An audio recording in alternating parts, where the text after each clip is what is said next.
Facebook Live. What's going on? Listen, we're about to start this podcast. So here's what's happening. Right now we're in the E-Complex ATL. I already tagged you. It asked me, do I want to tag Jovan? All right, we're in the E-Complex ATL. Oh, hey, Amber. It told me to wave. I'm just going to do a real wave. A little weird. Fast wave like that. All right, now, we're in the complex, and we're about to do, let me go hit the wave button, because since ain't nobody waving. What's up, Terrell? We're a part of this is the Living Blessed podcast. Blessed. Living Blessed. So if y'all don't know, we got the hat, t-shirt. We got Nothing. Okay, so if y'all haven't seen the Living Blessed, man, if you got on the back of your thing, let me see your computer. Let me see if you can kind of. There you go. You ain't gotta show that part. Okay, cool. Y'all, if y'all seen this logo before, anybody's t-shirt or hat or whatever, this the guy who created that. Okay, so he wants to do a podcast. So this is our first day, kind of doing the intro. So I don't know what it's called. I think it's called Living Blessed Podcast. We'll figure it out later by Jovan Palmer. So with that being said, I'm going to ask him a couple of questions. This is going to be the first podcast, the first episode of the podcast. I'm sorry, first episode of the podcast, and I'm just going to ask him a couple of questions, man, just about why he started it, and ask a couple questions about his journey, and try to help some people throughout the process. So, Jovan, tell us about yourself. Matter of fact, first of all, I'd like to thank you for welcoming me to your platform, your podcast. He wants me to do for this first introduction. We're just going to just do an interview, just to know everything about Jovan, and then once we figure that out, we'll know how Jovan can help us get through journeys in our life. Okay. So with that being said, appreciate you bringing me on. I just want to know. Just tell everybody, man, what you do. Who are you and what you do? So I'm Jovan Palmer, owner of Living Blessed, Palmer Visuals. I manage the E-Complex. I have my own speaking business and coaching, help people, find their identity, who they are, what they are, and how they got lost and how they can find themselves. Okay. All right. So you have multiple businesses? Yes, sir. All right, good. And I got a full-time job. How are you able to do that? A lot of coaching, a lot of prayer, a lot of balance, a lot of failure. Okay. A lot of mishaps, okay. A lot of support. Mm-hmm. Mix all that together, and you get the part-time entrepreneur. Part-time entrepreneur. Okay, cool. Good. That's a lot, man. So it's a lot of people who they work. Yeah. We're trying to figure out how to just get one hobby or side hustle. And you have multiples. Yeah.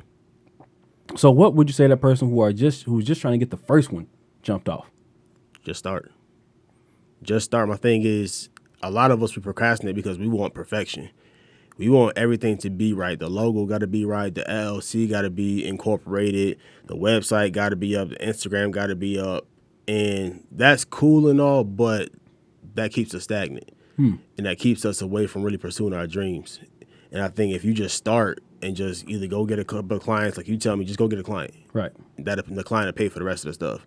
Or just do something that's got to do with that business, even if it's just, I'm gonna work on a logo for the first month. That's cool. At least you're getting started. Yeah. But don't just sit there and just think about it and brainstorm for a year, 2 years, and that joint never got off the ground, and then you pissed off because somebody took your idea. Okay. So how do we know when it's ready? How do we know when it's ready how do we know when we're ready to start? You never know you're ready because you're gonna go back and forth all the time. I did that for my first business. Before I met y'all, I started at the Embolden Institute. And my mentor, my brother, Daryl Scriven, just said, just start. He's the one that helped me push me to write my first book. And had I not just started or just got around other entrepreneurs who were doing it, I would never got started because of procrastination or just thinking I just wasn't good enough to do it. So just start. You mean like even if I'm halfway thought of the idea, like I can just start then? Like when is a good... So I'm halfway through the idea. I'm like, I want to do a t-shirt brand. Mm-hmm. How do I just start that? Don't I need like stuff? You need stuff, yeah, but you also need the drive to do it. if you don't have the drive to do it, there's no point in doing the actual business, because once you actually get the stuff, then what you gonna do with it? You know, if you have the drive to just start by doing the research and saying, all right, I need to find out where I need to get my shirts from. Okay. I need to find out who's gonna print them. I need to find out. Matter of fact, let me find somebody who's in the game first. Okay. I think the problem with a lot of us is we try to do everything on our own and think, we the first ones that's ever did something, that the answers aren't out there. Like, we live in a day and age where information is at our fingertips. Google.com is right there. Right. We run into people every day, but we're afraid to open our mouths to ask questions because we feel ashamed or we're too prideful to be like, yo, like, how did you do this? How did you get started? Okay. All right. Now, I notice, what's up, Kaz Limits? I'm talking to we got studio audience up here. What's up, Sylvia? What's up, Josh? Hey, Angela, what's up, Kaz? All right, what's up, Emmanuel? Oladale. All right, so you said in your introduction that you help people find their brand identity. One, how would they know it's missing? Okay, and then how can you help them find it? So it's more than just a brand identity. Excuse me. It's identity all the way around. For me, growing up, I lost my identity at a young age, at the age of 12, by being raped and molested by somebody who I thought was my protector, somebody's close to me. So I lost who I was at that age of 12, trying to find myself from age of 12 to 30. I've been in search of who I am. And I guess you can call that my brand identity, just who I am and what makes me. And throughout all of that, from age 12 is when I can say I died. Part of me died really just trying to find out who this guy is. Yeah. Who am I? Yeah. Why this happened to me? Why did it have to happen to me? Yeah. Why did this person do this to me? It was like a lot of whys. Yeah. A lot of crying myself to sleep. A lot of shutting people out of my life because it's like after then you just don't know who to trust. And then you really don't know what's going on inside your body. You think a 12-year-old kid who don't know nothing about life, who just supposed to live, grow, play with toys, play sports, go to school, make good grades, and all that type of stuff. You think that's supposed to be a life. But then this happens. Yeah. And you grow up in question of your whole everything, your whole identity. Like, who am I? Okay. All right. So let's go back. You're 12? Correct. Okay. And you got raped and molested. Yes. Okay. This is at your house. Correct. Who's living in the house at this time? Whole family, mom, dad, brother, sister. Okay. Was anybody home whenever this happened, or? Yeah. So yes and no. So parents, they wouldn't be home at all. So it pretty much happened while parents were home. Typically how it happens. Yep. And the person who, I'm not mentioning any names, they don't deserve all that. But the person who did it tricked me into doing it. So I hate being tickled. Yeah. Because that's how it happened. I'd be tickled to death to the point, it's like, if you're being tickled a lot, you want somebody to stop.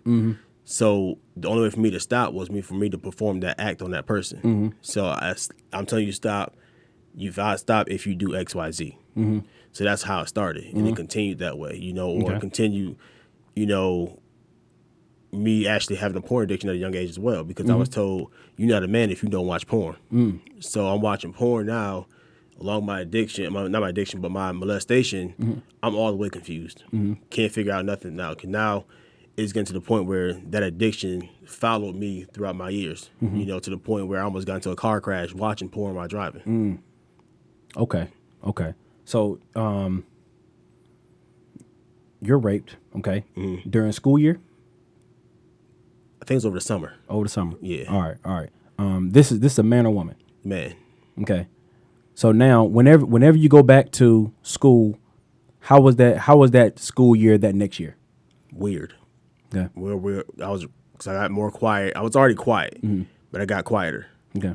And I just tried to utilize school as my safe space. My place to get away from things, because you're distracted by work. You're distracted by playtime. You're distracted by sports and all that types of stuff. So that was cool for me. It wasn't too bad. Yeah. It was just being home. Being home and then being home alone with that person was the hardest part, because you just don't know, is it going to happen today? So that was the hardest part, just going home and then holding that in for so long. Yeah. People looking at me, parents looking at me, my family looking at me like, yo, why are you so pissed off all the time? Why you never so told mad? anybody? Never. Okay. Never told anybody until it was my junior year of college. An ex-girlfriend of mine, I told her about it, just really just being open and transparent about my life. And she was like, you need to tell your parents. And it was kind of like an ultimatum, like, yo, if you don't tell your parents, we might be through. So over Christmas break, I sat my parents down, told them like, yo, this is what happened. This is who did it. And it was a little odd at the moment because, it's just they didn't expect all that. Yep. But then understanding came in for them, like, okay, I understand why you were the way you were. I understand why you were so quiet. I understand why you hated that person. I understand the arguments and all that types of stuff. So it's like, okay, they had some time to do some self-reflection. Yeah. And to really sit me down and say, okay, all right, son, I get you. Because I never felt understood. Like my first tattoo was only God understands me. Yep. And my parents didn't understand why I would say something like that. It was because that was the only person I felt truly understood me. When I'm pissed off one day just because they don't understand. And it's like, if I'm spazzing out on somebody, they don't understand. Because now they're coming down on me like, yo, you need to stop tripping. Yeah. And like, you don't understand. And then you tell me, it's like, you just can't tell them that. It's hard to tell them when they feel like, perfection lives in that person. Right. So it's like, if I told you, you probably wouldn't believe it anyway. Okay. All right. So now you go through school. Your parents know now. Yep. So what does that do for you at this point? Does that change? Because you went through through this period of time from 12 all the way up into you got different anger issues. Yeah. So for me, like a lot of friends, my closest friends now to this day who live in North Carolina, when they first met me, they were like, yo, we did not like you. We wanted to jump you. Because I was still suffering my anger, my depression at the time. And I didn't know anything about depression or anger like that for real on a psychological level.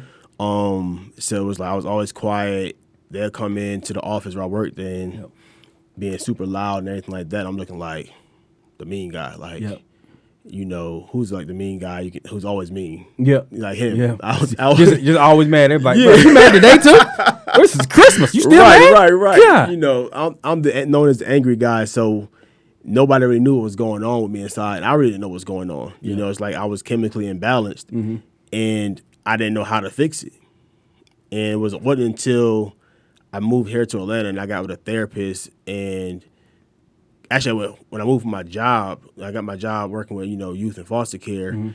I met the therapist who I work with and actually see as well, and she helped me to really understand who I am and why I do the things I do and everything like that. So it's like it's a back end story, which was like I graduated from college in 2012. I moved to Atlanta. And then that's when all hell had broke loose for me. Like curiosity tricked this cat. I was cool, I was dating women. I was fine. Never had a thought of anything about a guy until Atlanta. I moved to Atlanta. I don't know, I'm not trying to say it's something about Atlanta, but it was something about Atlanta. Where that curiosity kicked in and was like, all right, maybe you need to explore your sexuality. Okay. And then that's when it started. I'm on Craigslist. I'm on little phone apps, exploring my sexuality. I'm out there, just wilding out. And it'll be times I come home like, damn, what the hell you doing? It'll be times I come home, shower, cry myself to sleep because it's like, I don't know what's going on with me and I need to figure this out. Right.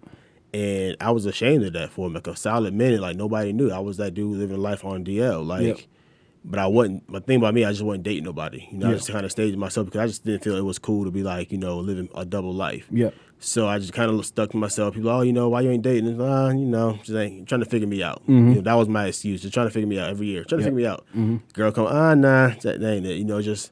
But then it was just, I had to get to the point where I just had to get some help. And I had the prime opportunity because I had a therapist sitting in front of me every Tuesday when I dropped my kids off to therapy. Right. So we set up an appointment. We sat down. We talked about everything. I let loose. And, man, that was the day I found my freedom. Okay. Because she was like, excuse my French, but she was like, you had a fucked up life. And you can't blame yourself for your actions until you know what she said. You couldn't blame yourself for the action that you did because you didn't know what was going on with you. Like, you're molested as a kid, so you pretty much kind of still stuck at 12 years old psychologically sometimes. Right. So it was like that kind of freed me up like, okay, cool. All right, cool. Yeah. But the scariest part was all, I never been tested. Yep. So then it was like, all right, that's the heart. You need to go get tested. She's Yep. like, I was like, nah, I haven't. I was out to just, I was playing it safe, but you still don't know. Things can still happen. And I called my best friend, and it was like another ultimatum, like, yo, like, I'm not saying our friendship's going to be over, but it's going to be different because I don't know. I hate to lose you as a friend because you've been a great friend to me. And, so she kind of helped me to really just go ahead and go get tested. Got tested twice and everything came back, negative. But to rewind a little bit, it's like my best friend's been like my ace, been in my corner. I told her about it before I told my parents about, the lifestyle I lived. And she wasn't even tripping. I was like, yo, let's sit down. We need to have some drinks over this one type of conversation. Right.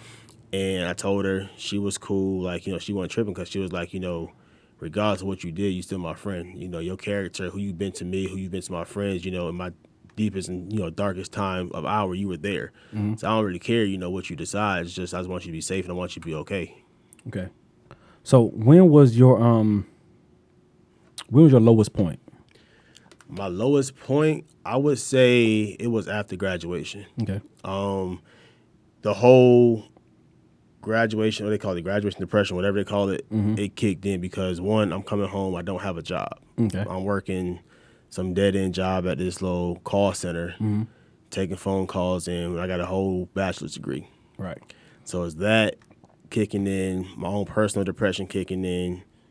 I don't know what career field I want to take, what career path. I don't know what I want to do in my life, Excuse me. So, like, that was my lowest moment. I think 2012, fall of 2012, 2013, 2014 was, like, my lowest point because it's just, You're out of college. You Yeah. said have nowhere to go. I have Nothing to do. Yeah.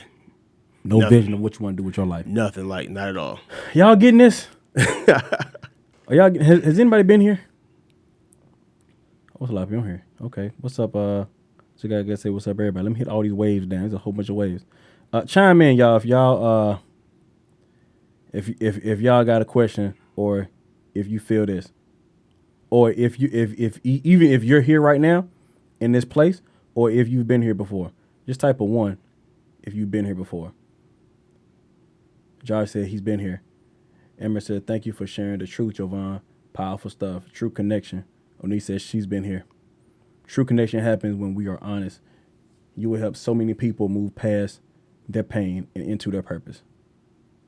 Thanks, Amber. Appreciate that. All right, good. 1. Yep. We've been there. So, all right. So, you're at your lowest point. What's next? I don't know. Okay. How long have you been there? And what was your day to day like? What did you do day to day? So it was for about 3 years I was there. 3 years. About a good maybe 2 to 3 years, I would say. And I was waking up, Okay. going to the job. Okay. Like, I'm tired of this. Okay. I quit that job because I found a new job. I was all right, cool. This is somebody close to what my degree is, which is sport management. Okay. It was working for Hertz, so it was like still management somehow, some way. So I thought that was it. Got fired from that job. Got depressed, and, because I was a kid, my parents took care of me. I was cool. Like I wasn't a kid to say I didn't want for nothing, but if I needed something, my parents found a way, to make it happen. Either they didn't have it. Yep. So I had my parents always bounce back on, but at the same time, you try to find your manhood. Yep. I can't lean on y'all for too much longer, so I got to figure it out myself. So trying to figure it out by myself was the hardest part because I didn't have a big connection as I had back in North Carolina. Right. To say, yo, this is what I'm trying to do. This is where I'm trying to go. I need help. Right. And, it wasn't until I met my mentor / I call my brother to this day. I met him. He's an entrepreneur, Daryl Scriven. And he saw the gift in me that I didn't see. Right. Which was I love to write. I love to express myself. I love to help people. So he was the one who pushed me to write my first book. He's the one that pushed me to get into speaking. He's the one that pushed me to get into some type of entrepreneurship realm. Right. So when I met him, that's when I was like, all right, cool. I'm on a path to something. I don't know what, but I'm on the right track. Okay. And it was been a slow process. I can't say it was quick. I can say to this day right now, I know I'm on track. Just because of who I surrounded myself with, and I kept that same fire that I had when I first found out that I got something in me that's worthwhile. Okay. So I got I got a couple of questions, but let's go back to now. You say you moved to Atlanta, and you were trying to start exploring your sexuality. Yeah. Now, are you at that particular time? were you homosexual, or did you just think you were homosexual? I just thought I was. You know, it's because in college, like all I messed with was females. You know, like it wasn't a dude that never crossed my mind during those times, during those years. Yeah. I guess it's just those things. Idle mind is the devil's playground. I had an idle mind because I wasn't as busy and active as I was in North Carolina. I was crazy active. My parents would tell you when they called me, I was always doing something. Yep. And I don't know, maybe that was just like a cop out for me to kind of like keep my mind off stuff. I don't know. Right. But I was always, once I got busy, I stayed busy from the break, like crack of dawn in the morning. I had to meet my one of my professors at 6 a.m. in the morning. So I'm meeting professors. I'm out partying, drinking, smoking, having a good time, having sex, you know, doing events for school, doing events out in the community, mentoring kids. So I had a lot going on that just kept me busy. So I didn't really have the time to really let that thought even cross my mind during that time frame. Right. So it was like, I guess I would say it was just a thought really for me. Okay. All right. So is people who are homosexual now, do they all suffer from the same thing? Have they all been raped and molested? I would say at a young age?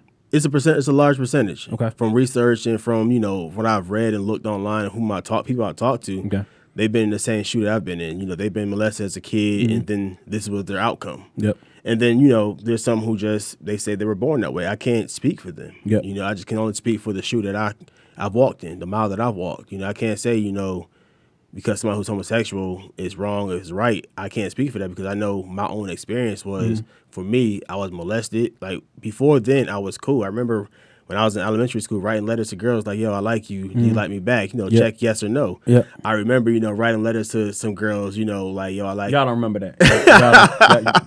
Y'all don't remember that. Y'all remember the check y'all yes too or young no. for all that. The check yes or no box. Right. So, And then you put a maybe in there sometimes. Right. You put a maybe. Just in you get a case. maybe. That's still a yes. You put a maybe in there. That's like, okay, all right. I know what that is. Right. Go ahead. Right. Yeah. So from the age of like, you know, birth to 12, I was cool. And then at 12, when the molestation happened, it was like, shoot, I don't know. Yeah. But from 12 to like 24, 25, I was cool still. Like, you know, I was still doing what guys do, playing basketball, playing sports, you know, trying to find, you know, the latest chick, you know, see who's cool, whatever. College came, I think, you know, what I did a lot was I hung around nothing but females, you know, because I grew up around females, so that was what I'm accustomed to. So I'm hanging around females. I was known at my first college, oh, Javon, you a hoe? Nah, not really. Like, you know, I got a lot of female friends, but I ain't like a ho-ho. A little bit of a hoe. Right, a little bit of So hoe. you think you'll be able to help somebody, male or female, homosexual, be able to overcome that and become straight? I wouldn't say become straight, but I say at least find yourself. Find yourself. Okay. Yeah, I can't, So know. if this is who you really are, you stay away. Right, but right. if you're supposed to be somewhere else. Yeah. Like, you know, it's people who's battling back and forth. Like, I actually spoke with a dude last week who's in the same shoe I was in. And he was like, I'm just trying to figure this thing out. Yeah. You know, so it's like, there's brothers out there who trying to figure it out, who's been through the same thing I've been through. But it's like, I know for sure that I can be that guy to help you, like, yo, really just figure out my identity. Like, if I'm going to choose side A or side B, there is no, you know, in between though. You got to decide, because it's not cool to the other person on the side of the shoe who is interested in you, and you giving them side A, but side B is, you know, coming out too. Okay. So if I approach you, and I am going through stuff in my life, or I had pain that I've dealt with in my life. Right. It could be molestation, it could be abuse, it could be all types of things. Yeah. What question would you ask me to help me get through this process? To help me kind of find myself. So I ask you, you know, how are you feeling on a daily basis? You know, Okay. write down how you feel every day. Okay. Journal that thing out. You know, ask you who you talking to. Okay. It's really big on who you're talking to or what you're watching, what you're doing. Those are very big and key things, because some people, they coddle you entirely too much. So where they just like, you know, oh, it's okay, you're gonna be okay, I'm gonna pray for you, all that type of stuff, that little sob stuff. But it's like nobody really gets to the core of their people's issues. So people walking around like, oh, well, so and so who I love and trust tell me I'm all right, but you know you're not all right. Yeah. But you walking around with those words, you know, those quote unquote affirmations they gave you, telling you okay when you're not. And it's really, you gotta help people get to the core of their issue and really like look themselves in the mirror and be like, yo, all right, this is what's really going on with me. This is who I am, and all that types of stuff. How do I know I'm actually, I might come around every day looking regular, laughing, or whatever it is, right? How do I know that I have something deep down, or how can you tell that, you're not okay? You do have something deep down that you're battling with, and how can you what's something that you can point out and say, yeah, this may not be, this is not like you. This might not be normal. What's things you can point out to like average people, like, hey, you might want to just see a therapist, or kind of just sit down with you and kind of figure out your identity. So like your life becomes reckless regardless. Like regardless of how good you try to cover it up, there's a reckless part of you. Like for me, my reckless part came out at night. During the day, I was cool, happy, go lucky, chilling, working. But at nighttime, like when the lights went out, the reckless side of me came out, and I had to recognize that you get reckless when nighttime comes when nobody's around. So it's just really watching people. Okay. I'm a people person. I love watching people. I love seeing how people move, why they move the way they move, and everything like that. And if you watch somebody for long enough, you'll see something's off. Okay. Like if you that dude who's just always loud for no reason, what's up? Like something ain't right with you. If you're that girl who just always loud for no reason, why you so loud all the time? What's going on? Like people try to cover up stuff with laugh, jokes, and all that type of stuff when they really hurting. And that was me. It's a cover up. I had a lot of cover ups. Laughing, joking, not granted I do that now just because I enjoy a good laugh and a good joke. But beforehand, that was my cover up. That was my mask that I wore to keep people away from really trying to find out. But it's like when people know you, they know you. Like my mom, she knows me. My dad, he knows me. My sister, she knows me. My friends, they know me. Right. So they know when I'm off. Regardless if I try to front like, yo, I'm cool. Like I had a moment probably about 2 weeks ago. I just didn't want to be bothered, and that's something I have to deal with. My depression sometimes just kicks in. I just don't want to be bothered by nobody. And people, they'll know, they'll ask, but it's just like at some point in time, people have to know when not to ask and just to kind of just leave you be. Okay. I don't mind being checked up on, but don't check up on me 3-4 times a day because I'm good. I know I'm gonna get through this. I just need some time alone. Okay. Do you think I'm glad you mentioned that. You think alone time is good for somebody who's going through depression? Yes and no. Okay. I say yes because you need some time to help process your thoughts and not spaz out on people because you don't want your character to be, tarnished by your depression. Okay. Especially people who don't understand depression, how it functions and how, it messes with your mind and plays with you. And I say no because if you're that person who, battling suicide along with your depression or you battling, hurting yourself, you don't need to be alone at all. You need to be around people for sure. People who love you and people who really just like going to be there to nurture you in the right way.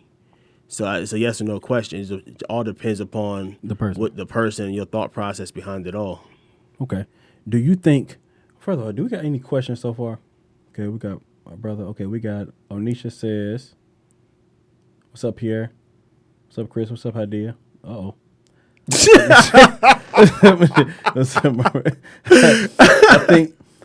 Onisha said, I think media has a huge influence in these mindsets, honestly. What do you think? I agree. Okay. I agree. Media pushes a lot of stuff on us that makes us think everything's okay. Like, it's okay to be this way. It's okay to be the loud mouth. It's okay to be the person walk around hurt. It's okay, it's okay to walk around with that badge of honor. But it's not. Okay. Media says all that stuff because they want us to be walking, like they want us walking around depressed. They want us walking around hurt. They want us to walk around to never be free and healed. Yeah. And it's not cool. That's why I don't watch reality TV because it's fake. People are always real or that's my daily dose of whatever I need. But it's like, is it really? Yeah. Like sometimes I ain't gonna front. I got my shows that I do watch, like Married at First Sight, just because it's just cool and fun to watch. But them ratchet joints, I stay away from that because I'm looking at them people that hurting. Yeah. And I wish I could help them people. Like, I wish I could help them people who's on TV, who's really hurting and suffering because I see it. Yeah. I see that pain. So you think everybody should just stop watching ratchet TV or stop watching reality TV, period? If you somebody who's suffering, then yeah. Okay. Because my thing is this, that's your escape, but what are you escaping to? Okay. All right, that's deep. All right. Do you think everybody should see a therapist? Yep. Why? Because therapy is dope. I mean, for me, therapy freed me all the way up. I wouldn't say I was shy, but I was semi-shy. I was quiet. I never really spoke my mind like when I really wanted to. I just didn't know how to. It allowed me to find my freedom in who I was and who I am. It allowed me to be transparent about my life. It allowed me to realize that, you know what, I'm not the only person who's been through what I've been through. I'm the only person that's going to go through it. And it helped me to really just see me for who I am and not for what I believe the world perceived me as. All right. Yo, y'all get a therapist. I guess it's me too. But y'all get one first, and then we gonna all get. How much is therapy? It ranges, so you can get it's 65 to 100. God, right, an hour.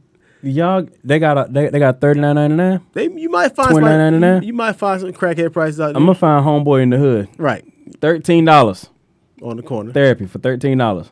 Matter of fact, I'm gonna do your therapy. I mean, if you can't, but your You give me insurance, $6. your insurance covers it. Oh, really? So if you got insurance, your insurance will cover it. If Like you have that plan, life insurance or like like your actual health plan. like your health plan. Your health plan, so it will cover it. Not everybody's cover it. So like a lot of people, they go to life coaches. You know, Okay. that's where I fall into that. That's where I fall into that place. Right. You know, like if you can't afford a therapist, or you just say, you know, I just can't go to a therapist right now.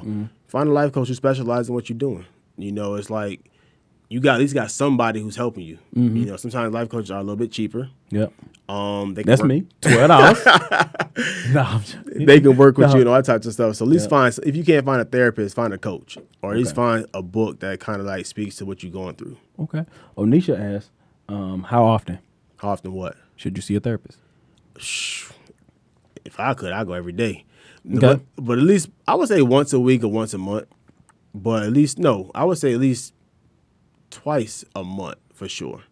Because At least twice a month. Just because of the world we live in, you know, everybody's on these crazy jobs nowadays. Yep. Who got to deal with coworkers, they got to deal with their boss, and then people got stuff going on at home that they ain't telling nobody about. Yep. You know, if you live in Atlanta, you got to deal with traffic, so that sparks whatever's inside of you. Oh yeah. So it's like it's a Is that lot. where road rage come from? Like It's a possibility. Road rage come from something deep inside. Like, you know, if you ain't got no pay, something going on inside of you. You know, Yeah. You ain't right. Right, you ain't right. A little Something all wrong the with way. you. Right, You ain't right. You ain't right. Yeah, so I would say at least about twice a month for sure. At least not twice, at least once a month. Okay. All right. So you come from being molested to feeling or dealing or trying to find yourself going through homosexuality, depression. Yep. Okay. You finally get to a place where as these 3 years go by from your depression, you finally get to where now at this point? To where I am, I would say I'm whole. Okay. I ain't gonna say I'm whole. Okay. I'm good. You know, I found what I want. I know what I like. And it feels good. Okay. You know, to finally to be in this space, because I've yearned for this, to be in this space for so long. And to finally have it, it's like the best feeling How'd you in the get there? world. Like, how did you? What are some steps that we can take to get there? Therapy. Okay. Like, for real, therapy saved my life. Okay. Just because it allowed me to really see me for who I was. Like I said, it allowed me to see me for who I was. It allowed me to see past my mistakes. You know, a lot of times we hold stuff in because we feel like, I did this, I can never outlive this, or I'm gonna be judged for the rest of my life. So I gotta stay this way. I might as well just stay this way, so I'm gonna be judged this way. Yeah. But it was like, for me, it allowed me to live carefree now. I'm not talking carefree, just reckless. I'm talking about carefree as I don't give a damn what you say about me because I know who I am and I know the freedom I found. Well, it sound like church, don't it? Sound like church, don't it? Okay. All right. So you come. Okay. You tell people. Okay. So one, I want to know how are you so? It's a lot of people in this world that are just not transparent about anything. I mean, they are super scared. I mean, afraid of transparency. Right. It may be about 4 people in this world that are not scared of transparency. Yeah. So how did you get in that small percentage of people who are open and transparent? How did you get there? Somehow way I fell into the hands of that small percentage of people. I started hanging around a lot of transparent people. Like, 2 of my other best friends, who are husband and wife, are super transparent. I mean, super transparent. Like, they sit there and will crack on each other all day. Yep. They would tell me everything that they've been through and not even be afraid of it. Yep. So I was like, dang, like, if they got that, why can't I have that? You know, yourself, you're a very transparent dude. Don't give a dang. Oh, for sure. That's me. But I just want to know from other people's At perspective. all. You know, so go ahead. But you felt okay. But weren't you still scared? Like when you start being transparent? I was very scared of what people was gonna think for a little bit. But for some odd reason, something was inside was like, yo, don't worry about what they're gonna say, because what you need to worry about is the people that you're gonna save. You know, and I felt that So you start focusing on the people. Yeah, I started focusing on the people I'm gonna save versus the people who gonna talk, because people who's gonna talk, the same people who probably going through it. Those people hurting. Them people hurting. That's real. Yeah, so like people who don't mind my transparency, me being real, me being honest, that's who I am. And I believe that's who we all should be. But we just all scared because of this whole judgment type thing. Okay. Here go Graylin. Can you please explain the correlation between beards and the positive mindset? You see, in the Bible, this guy named wise man named Solomon. Nah. It's before Genesis. Yeah, before. Before Genesis, there was bearded thesis. Bearded thesis. And it's down. About You got 5 books. Verse 5. You got to go down. Just keep reading. It's in the New Testament. The new. King Javan version. Yeah. It just came out. It's sold in Amazon. Yep. Thrift books. Yep. Goodwill. All right, you can get the King Javan version. All right, cool. All right, so we're super transparent now. I mean, transparent to the point where we're on Facebook Live. I don't care. I mean, we're on Facebook Live. We're on a podcast. This thousands, or millions of people. Is going to listen to this. So what would you say to those people who are just afraid of just being transparent because we're scared of what people are going to think? I don't want anybody to know. What do we tell those people? Start practicing with people you trust. That was homework my therapist gave me. Okay. To practice with people I trust, and I did it at that moment when she told me to say it. So I was actually in a group thread on text with some friends, and I told them, and I was nervous as heck because I didn't know what the response was going to be. And one of the homegirls, she was like, I kind of knew, but I'm glad you're working through it. Okay. My other homegirl was like, I'm glad you're working through it, but, I still love you. Yep. And then everybody else, it's about 4 of us. It was like, whatever. You're still my boy. Yep. And that was all I needed. From that day forward, that's all I needed was, people to affirm, their love to affirm me, not their judgment. And from then, it was like people just kind of knew. I went and told two of my best friends who live here in Atlanta about it, made them some sushi one day. I feel like that, it's a break bread. Yep. Best to talk over food. So made them some sushi one night. She was like, they was like, you good? I was like, nah, I'm not. And I told them, the wife was like, yo, it's cool. I already knew, but you good. You see my boy. You've been here for us. You seen my first kid. My second, my second kid born. When we needed something, you was there for us. All right. So when did anybody laugh at you, mock you, ridicule, judge, anybody? Nope, nobody. So far. Y'all hear that? So you mean to tell me it was a British So you mean to tell me, okay, you were scared for a long time. Yeah. And you told, how many people you think you told? Just how many? Shoot. It's on the internet now, so whoever found my Voyage ATL article knows. Yeah. So this is definitely over hundreds of people at this point. Yeah, like whoever's seen the article, I haven't published it, but it's out there. Like if you Google my name, that's the first thing that comes up. Okay. So I don't know who knows or who I've told, but I've told people who've asked. Matter of fact, David was like one of the first people I might have told as well, because he was helping me trying to just find my niche in this whole speaking and coaching game. And I told him, gave him my story. He was like, "Yo, focus on identity." And so I've told David, shoot, my girlfriend who I date now, she knows. My parents, they know. My friends, they know. Shoot, so all y'all on Facebook know. So everybody, nobody. It's so weird, man.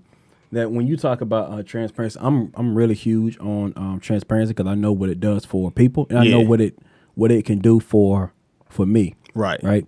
And they got this thing in the world where they actually make sure that everybody is not transparent, because it's like transparency helps you get to the next level in life. Yeah, it's like a secret, right? So if you don't know the secret, you can't get to the next level. Right. So like, let's think of it when you're at work, right? Yeah. So once you get, let's say from temporary to get hired on full time. Mm-hmm. If you get hired on full time, they say, hey, don't tell anybody how much you make. Right. You let somebody know how much you make. Now they get to compare, and then they may need now they're looking at you different, find out it's okay, you may be making too much more than I am, Right. or whatever, and then they may leave the job or whatever the case is, right?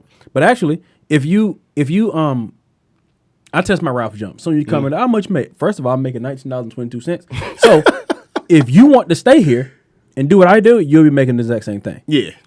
So now by knowing that, this person gets to make a decision whether they want to stay Exactly. or not, or they could just leave right there, not wasting more time, not waste the company's time for training.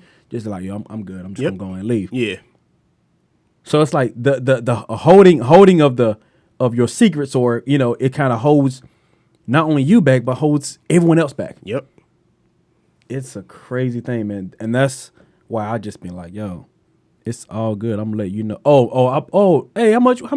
Around about how much was your house? My house was $169,000. Right. You can either I pay $1,005 a month, and I go through this whole situation. Yeah. Because other people are like, oh, you told me the exact number. Golly, it's like, do you have $1,000 a month? Yeah. If so, you can stay. In our area. Yeah. It's just like, man, if I give you a range, if I say, yeah, man, it's somewhere between $500 and $2,000 a month. You don't know whether you can stay in my area or not. Yep. You know what I mean? Because you're just guessing. Like, Man. you're just guessing and wishing and hoping. Yeah. So now you holding me back. So now I say, I don't really know how much it is for real. Right. Let me just go and try it. Yeah. Now I go try it. Now it's too much. I'm like, oh crap. Now you done messed me up because you was too afraid to be transparent. Yep. Thinking I'm going to, I guess, judge maybe your house is too high. Maybe your house is too cheap. Yep. You know what I mean? It's crazy, man. I guess a lot of us in this world, right, have a lot of skeletons in the closet. Should we just take them all out, or like through a process, or should we just keep them in, or find the ones we want to take out and let those out? No, I say let them all out, because if you start nitpicking at which ones, you still gonna be in that struggle of really finding what they gonna think. It's just like, yeah, I'm gonna tell these, but this one here, nah, okay, I can't. Yeah, but it's like now you still in the back of your mind. It's like you think you free, but you really ain't free because you still got that one thing. Yeah, that's still that's still in the closet. That one skeleton, that foot, that ankle, whatever you want, whatever bone it might be. Yep, got that your hemmed up. Right, you stay in you shutting the closet door, it's like bouncing back open. Yeah, so it's like, nah, just let it all out, because my thing is, you let it all out. That everything that you let out is gonna help somebody. It just relieves. Yeah, it's big relief. Like, people know who you are. Yep. They know what they're gonna get themselves into. Ain't no guessing. This no guessing. This no is guessing. Me. This is what you're dealing with. This is what you're gonna get. Yep. So it's like there's no reason for me to second guess who you are. Right. I know exactly who you are all the way 100% through. So now everybody's skeletons out, right? Yeah. Everybody know each other. Yep. Right. We ain't got to find out, like, are you gonna trick me later? Right. Are you gonna do? Are you gonna be something? Well, I told you what. This is who I am. I'm a thief. Right. You know if you let me in your house, I'm gonna steal something. Yeah, right. It might not be a TV. I might steal some orange you got on the table. I might steal some of those. That's mine. Yep. That's took.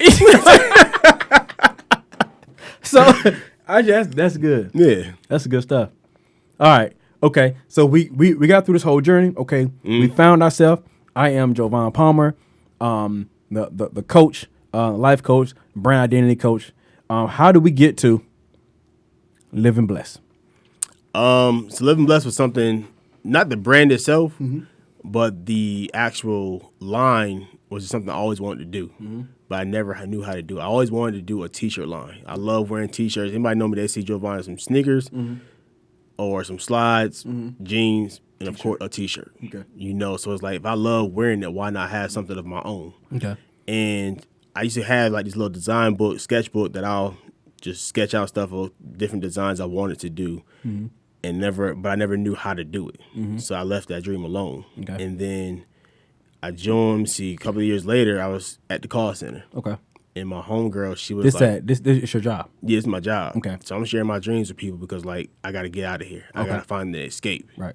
Because answering phone calls all day, every day, getting cussed out. That ain't the move. That ain't the move at all. That ain't what you want for your life. Not for $10 out. As soon as I pick up the phone, whoever on this motherfucking line, you gonna get it. Right.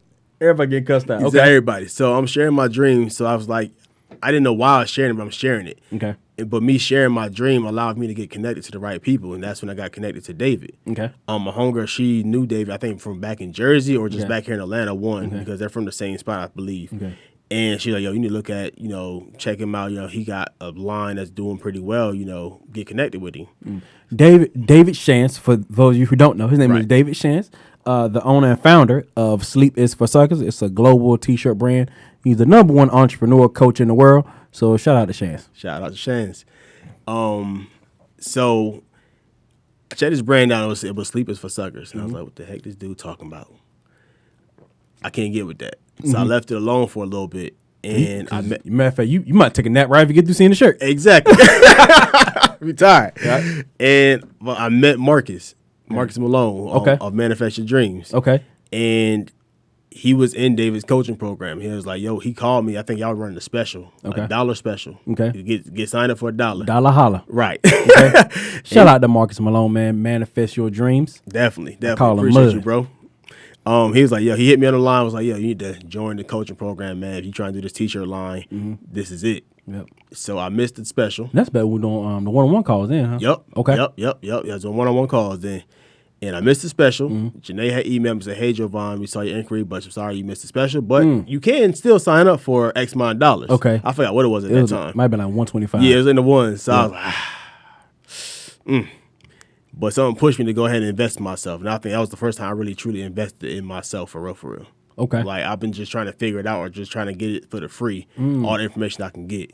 Yeah, I feel you. Man, let me get all that. It's like, can we do everything? Have we tried everything? Right. We tried everything first. Yes, I went ahead, signed up, and David, we had our one-on-one call. I went over all my goals, everything I wanted to do. And he was like, don't do a t-shirt line. Okay. Like he tried his best to push me away from it. And I was like, it worked. Okay, it worked for a little bit. It worked for a little bit. Yeah. But then when I started working for y'all at the complex and really like y'all allowed me into y'all space and everything like that, like y'all didn't hold nothing back from me. It was like this is what it is. Yep. And I saw like, the whole process of it all. And Dave put me on game, Marcus put me on game on how the whole t-shirt business goes. And I was like, yo, this dream can really come true for real. You started seeing it. Yeah, you started seeing it and I was like, okay, cool. So now I got Are y'all getting this? Are y'all getting it? So he went into he found out what his dream was, went into the vision of where his dream was happening, okay, and started taking notes, embracing or engulfing himself in the dream. Yeah, definitely. And once I seen the blueprint of how it can work and everything like that, I was like, okay, cool. So now let me go back to this sketchbook. I still had the book on my bookshelf, just sitting there collecting dust. I went back to it, and none of the joints in it I liked. I was like, this ain't it, this ain't it, this ain't it, this ain't it. Okay. So I was like, all right, cool, it's gonna come to me. So I was up late one night watching TV, and I was watching Living Single. Okay. And I was like, that logo is just dope. It's just so dope. And I was like, all right, I can do something with that. I just didn't know what though. So I pondered on it for a few days, and then the word blessed just came. I was like, living blessed, that's dope. I can make that move. I can make that work. Okay. And I got living blessed. I showed Shans. He was like, yo, that's dope. Move with it. I showed Marcus, yo, that's dope. Move with it. Yep. So that's all I needed. And I did my first round back in November of last year. Marcus ordered my sweatshirts for me because I didn't have anything set up. I had no LLC set up. Yep. No website, no Instagram, nothing. Yep. I just knew who I had an actual business from the Emote Institute I had. So I was using that name to get my t-shirts printed. Because I just had that set up because you need at least some type of company to get it set up. Okay. So Marcus used his company to order my t-shirts. I paid him for the shirts that I needed. I went to the print guy, who does the printing. He got everything printed for me, and I just started. It was go time from there. I marketed on my own personal Instagram because I didn't have one set up for Living Blessed just yet. Okay. Word of mouth got out. I found a vendor fair. The vendor fair kind of helped me take it off and get it launched. And then from there, it's just been on the up. So if y'all don't know, Javon was in here the other day, and he mentioned. I said, "Yeah, this is Javon. He manages the complex. Anybody really care about that?" And I said, "Yeah, he also the founder of Living Blessed." I said, "Oh, it is you! It is you!" Whole he got fans. Right. Didn't know it. Didn't even know he had fans. It's crazy. So I told him like it's your brand is bigger than you, which is what you want. It's still you. It's not necessarily about how big you are. It's like, no, it's about the impact. Yeah. And that's what you're doing. Yeah. You're impacting people. Yeah. So what do you want to do with Living Blessed, and just what's next for Jovan Palmer? So I want Living Blessed to just take off. It's already global. It's I did a campaign with Not Carlton Banks, so he had kind of pretty much helped me get this thing launched off the ground. So it's global now, and I want to keep it global. But I also wanted to launch into this podcast. Living Blessed. Like, it's not like a lot of people they think of the word blessed. They just think of like tangible things. But like for me, blessed for me is my freedom that I finally found. So with Living Blessed, I want it to be this thing that people say, you know what, I found X, Y, and Z. And that I found my freedom, or I found my sanity, I found my niche, I found my thing, and that's why I'm living blessed. You found what you were looking for. Yeah, so what you've been looking, so like pretty much living blessed is pretty much what you're looking for. Yeah, I finally found what I'm looking for, so now I can say I'm living blessed, because I thought I was living blessed because I had a good job, but I hated it. Yeah, the money was good, but I hated my job. So it's like you really ain't blessed because the two ain't matching up. The money good, but you hate the job, you hate who you work for. Yeah, the marriage is cool. You hate the wife, but you love the kids. So you ain't really living blessed per se. Yeah, you living blessed when you found your freedom. You say, you know what, I can wake up another day and be at peace with who I am and what I got going on. That's it, y'all. That right there is the podcast. That's what the podcast is about right here. That's it. So you'll continue to make Living Blessed global. Definitely. Let them know where we can find it. So you can go to IamLivingBlessed.com, or you can find us on Instagram at IamLivingBlessed. Now, with these podcast episodes, what's next for this podcast? What is this? Who is this podcast supposed to help? Who is it for? So it's gonna help everybody who's going through something. Okay. I'm not saying it's gonna reach everybody, because it probably won't. Okay. But I hope that it does. So on a few next up and coming episodes, we're gonna talk about fatherhood. We're gonna talk about some more depression. We're gonna talk about abuse. We're gonna talk about entrepreneurship. Okay. So it's gonna target a lot of things in this podcast. I got a lineup, crazy lineup coming up. So a lot of my friends who saw it, they're like, "Yo, I'm ready to tell my story." Yeah. So I'm ready to have them on. All right. Well, that's it, y'all. Woo! How do you feel? Feel great. All right. I feel great. Appreciate you, brother. Man, you just talked about it, man, and now you doing it. Yeah. From the Living Blessed podcast to from the Living Blessed brand to the Living Blessed podcast to managing the studio. You just got a lot going on, man. I'm ready to hear some more of this podcast. Glad I'm the one to kick it off. Appreciate you. What's crazy is I didn't even intro myself at all. So who are you, man? I'm gonna intro myself at the end. So for those of you who don't know, my name is Brandon Dixon. You can find me. Oh my goodness. I'm sorry, y'all. Somebody messaged me while the Facebook Live was going on. That's crazy. My name is Brandon Dixon. A lot of people know me as Brandon Shot Me on Instagram. I am the shooter, and I help and certify photographers and videographers all over the country. So, and with that being said, man, Javon's my friend. So he just asked me to come and do this. And most of the time I'm ghetto, but this joint right here was it was deep. It was deep. So I know everybody was looking for the for the Hennessy to come out, but I ain't really bringing the Hennessy out next. But hopefully I'll come back on the 100th episode and I will bring a bottle. I will bring a couple of bottles. That hen dog. You know what I'm saying? A bottle and a Bible at the same time. Want to do it? Won't he do it? One of Jesus' first miracles will turn the water into wine. That boy's ready to get lit. Water to Hennessy. Okay. So with that being said, man, you got a way to close this thing out. I don't know how to leave. You just walk. I usually just walk away from stuff. So I don't know what's the best way to leave. Nah. So I want to leave, with a positive message, positive note. Whatever you're going through, you're not the only person that's going through it. Okay. So stop thinking that. Get some help. Talk to somebody. Don't talk to everybody. But just get some help and really just know that you're not alone in this battle. You're not alone in this walk or this journey. There's freedom in your testimony. There's freedom in your transparency. You find that, you'll find yourself. Peace. We live and bless.